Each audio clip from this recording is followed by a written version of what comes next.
Alright, Travis Wayne Goodsell.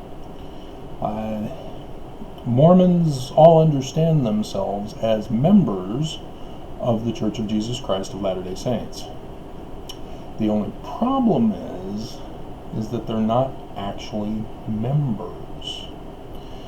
When you go to a store to shop, many businesses have a membership opportunity.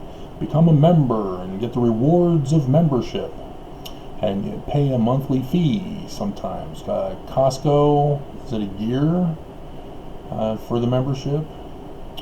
For FYE, which is now starting to go out of business, they have a membership card where you get 10% off and other benefits that are of no use to anybody. And that's $25 for a year, and so there's that definition of member. And when it comes to the church, that's the membership definition that they're referring to. You get baptized at 8 years old, or when you become converted, and you are now a member of the Church of Jesus Christ of Latter-day Saints, and you have to pay 10% of your income as your membership dues, which is referred to as protectionism money, the fire insurance, as it's commonly understood, thus protection money. And that's how the church is able to fool their members, is because they've turned the Mormons into commodities with this membership definition. The memberships of all the stores turn their members into commodities. You have to give them money in order to receive the benefits of the business. And that turns people into commodities. And so when whoever invented this membership thing needs to be shot. So they may have thought of it as a great idea, but you're already having to pay for goods and services, and now on top of that you have to pay a membership fee in order to access those goods and services. That's just criminal. Nevertheless, it's been allowed by law. And so Mormons are a corporation. The Mormon Church is a corporation. It's not an actual religion, and thus they're able to get away with the scam of charging Mormons a membership fee of 10% of their income. The only problem with that is that it's fraudulently presented, because members believe that they are actual members of Jesus Christ's church, the true church, as you hear Mormons talk about. That's the wrong definition, Mormons. It was the correct definition under Joseph Smith. Brigham Young changed all that and made official under Lorenzo Snow. You know, the Windows of Heaven video? Now. And so I should have about 5 minutes. And what the original membership that Joseph Smith had involves the corporate definition of stockholder members or board members, and that's a big difference between commodity membership and board or stockholder membership, because board members in a corporation are able to cast vote to determine the actions of a corporation. And Mormons are not that kind, even though Joseph Smith set it up that way. Because Section 107 says that the Melchizedek priesthood, the joint Melchizedek priesthood, all the quorums of the Melchizedek priesthood are to vote, actually vote, not covenant in general conference to sustain and give loyalty, but actually vote, casting a vote. Yes, I want so-and-so for president, I want so-and-so for first counselor, I want so-and-so for third counselor, or second counselor, and even third if they so choose, and vote. And that is not done in the church. It was never done in the church, even after Joseph Smith died. It was not done. That's the process that Joseph Smith set up to be done, and it wasn't done upon his death. And so true succession was never had in the church. And thus Brigham Young went his way with his followers, most of whom were extorted or Danites, and he created his criminal organization and fraudulently presented it as Joseph's succession church. And that's where members, which Melchizedek priesthood holders, would become the actual members to vote for leadership and vote for the direction of the church. And Joseph Smith had also set it up for all the other quorums and even the individual quorums of the priesthood to vote for their president. So the elders quorum, those who are the elders, which you're supposed to have 96 as a max per ward, they are supposed to vote among themselves as to who is to be the elders quorum president. Not the stake president, he doesn't decide. Not the bishop, he doesn't recommend to the stake president to decide. The members of the elders quorum are to vote for, I want that man to be the president of the elders quorum, I want that man to be his first counselor, I want that man to be his second counselor. That's how it's supposed to be done. Do we need to go over the scripture on that? Because it's not been done, so you most likely don't know about it. And I've been going over it time and time again, but apparently it must be necessary. So section 107. Alright. 21. Of necessity, there are presidents or presiding officers growing out of or appointed of or from among those who are ordained to the several offices in these two priesthoods. Did you get that? Every quorum is supposed to have a presidency. And here we go to of the Melchizedek priesthood. So the general category of all the offices of the Melchizedek priesthood, there are 3 presiding high priests, the first presidency.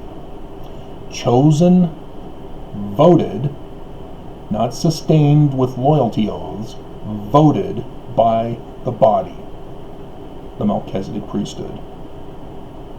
Not the high priest group, which is supposed to be the high priest quorum. No, the whole Melchizedek priesthood. Remember that last days event that Mormons alone believe in, the Adamon-Diamond priesthood meeting? That's what Joseph Smith was referring to, was the succession of the latter-day president of the church, the Messiah. And okay, I think I'm going to have to pause because I think I missed something. Hold on. Okay, so in verse 22 of section 107, of the Melchizedek priesthood, 3 presiding high priests, the first presidency, chosen by the body. That's it. adjective referring back to Melchizedek priesthood, or pronoun usage. The Melchizedek priesthood, appointed and ordained to that office, and upheld. So here's the sustaining part. This is separate than the chosen. They've been chosen by the body, and once they're chosen by the body, they then are upheld by the confidence, faith, and prayer of the church. So the Melchizedek priesthood votes, the church then sustains in conference. Form a quorum of the presidency of the church. That's how it was supposed to have been done. That's how it's supposed to be done. Nelson is illegitimate because it did not follow this practice, and the church claims they are the true succession of Joseph Smith. But they did not follow this proper protocol upon the first need for succession.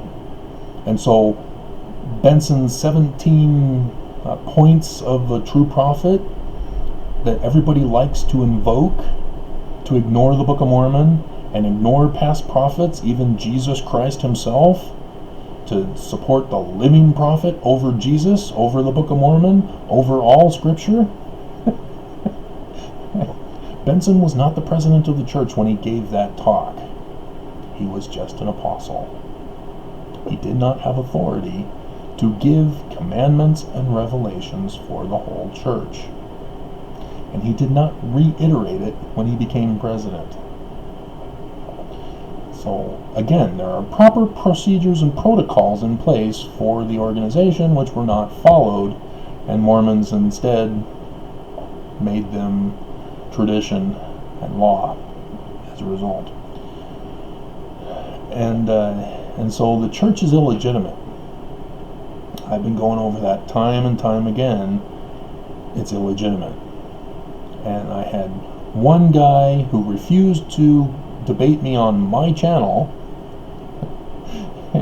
so that he could preserve his argument with me on somebody else's channel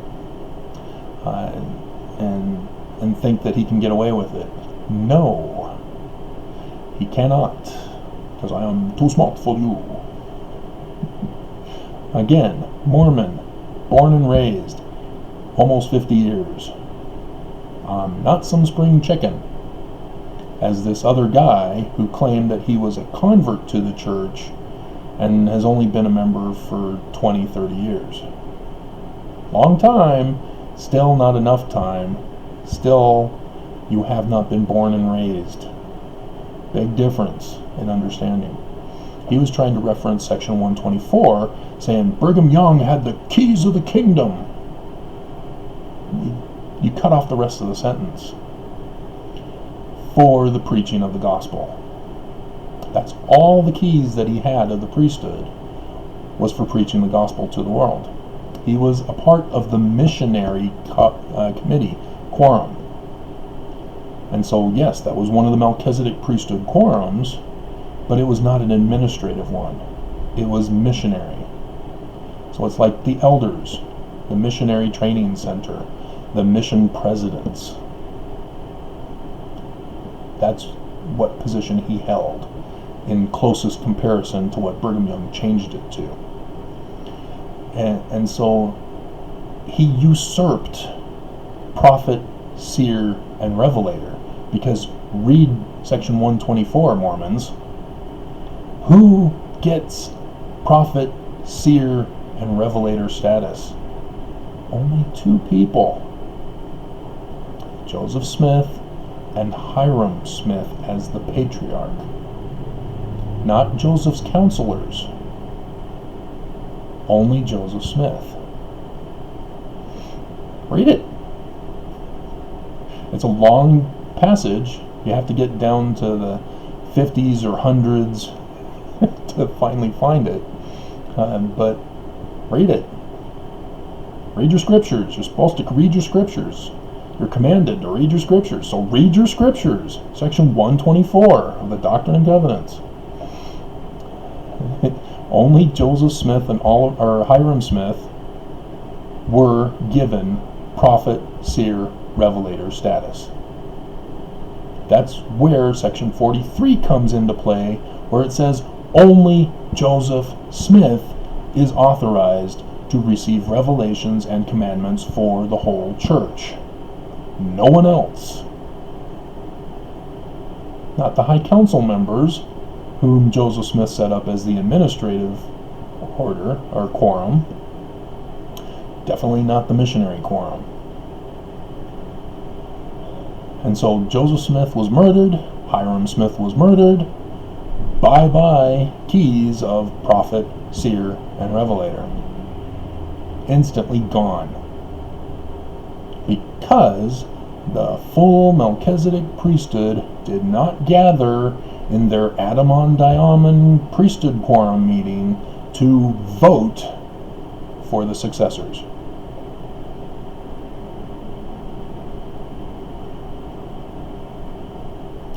But yet, what did Brigham Young do with his own organization? He made himself prophet, seer, and revelator, left out translator, which only Joseph had. Didn't give that to Hiram. Because nobody else knew translation. And you can argue, well, the Book of Mormon was plagiarized, Travis. It wasn't translated. Yeah, but the Book of Abraham, there was translation. Even though all Egyptologists say, we can't find Abraham, a Hebrew name, in an Egyptian text on the papyri. Duh. So,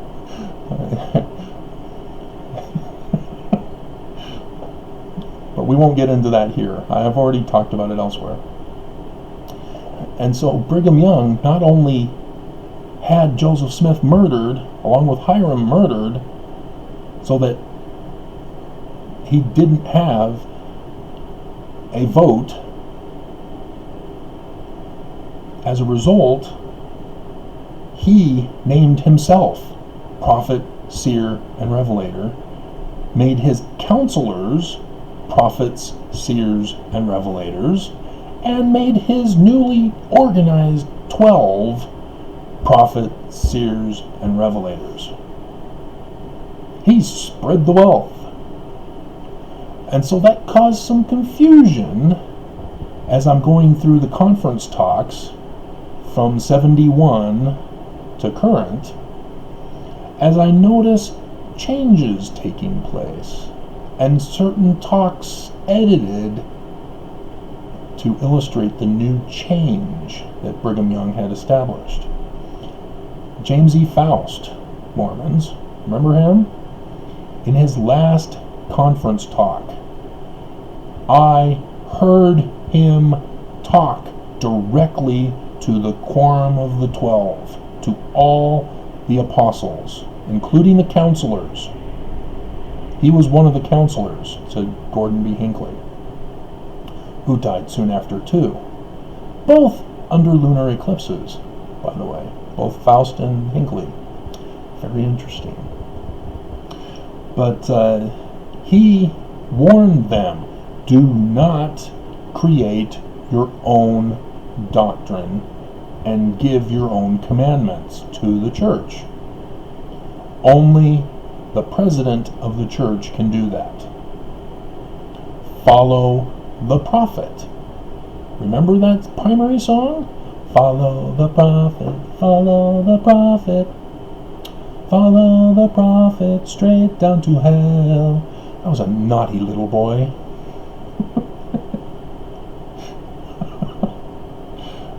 But yeah, I sat in the back row and was sick and tired of the primary songs. I was ready to advance to the priesthood. And so one of my talents was singing extra words that don't belong in songs. Yay. I should have become a comedian. So I saw Mommy Kissing Santa Claus. You watch that on SNL? That was awesome.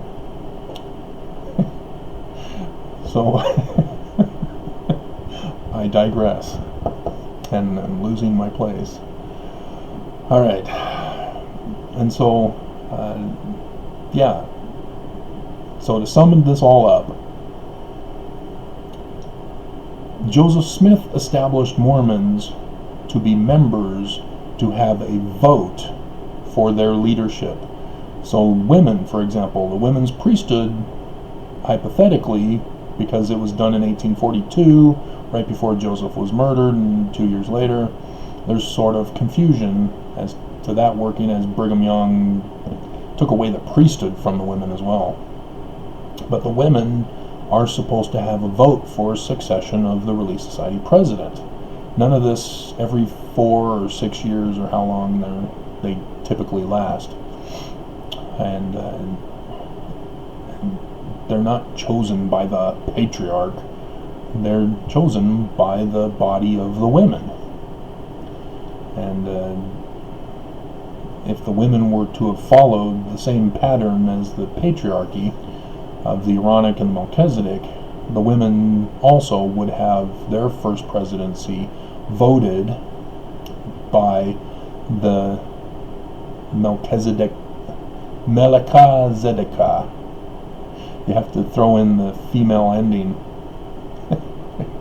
for that. And there is no word in Hebrew for that, because they were all kings and high priests. But that's what it hypothetically would be, and it seems a little weird to say it, but yeah, the queens and the high priestesses would be the ones to vote for who the female first presidency would be, the women's first presidency. But Brigham Young murdered Joseph Smith and went his own way. And that's what membership originally meant. But now, membership is, hey, join our club, you can get discounts on magic underwear and be allowed to go through your temple rituals for your exaltation by paying your protection dues. I mean insurance, fire insurance. Yeah, that's what we'll call it. And thus become a member that way. And again, remember, children are not supposed to be extorted for money, which means they get the money through labor. The church is encouraging child labor. They're already doing it in the Philippines, making the magic underwear. I did that video. I'm not sure if it's on this channel or the other channel or on my website. But yeah, the Philippines is a child labor sweatshop. But that's what they're doing by baptizing 8-year-olds and forcing them to pay in order for their temple attendance when they turn 12 still, I think. I don't think the changes changed the ages, but they now can be witnesses at the font. That's been the most recent change I'm aware of. So there you have it. Mormons are not members of the Church of Jesus Christ of Latter-day Saints. And this I say in the name. See, you don't understand even what that means when you say it and you don't understand what you're saying. And that's another topic for another day.